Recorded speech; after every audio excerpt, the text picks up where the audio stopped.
The expat tour allows you to see a lot of culture in action.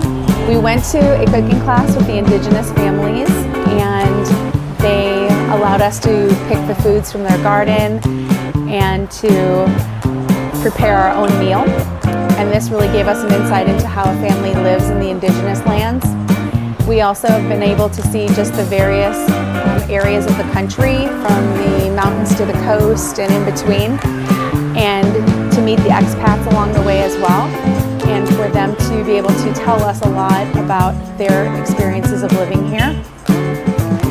My favorite parts have been when we've been able to intermix with the local people, and they are very kind and loving, and they'll answer any questions that you want to talk to them about. And the chocolate making, watching the people make their handicrafts, their artisanias,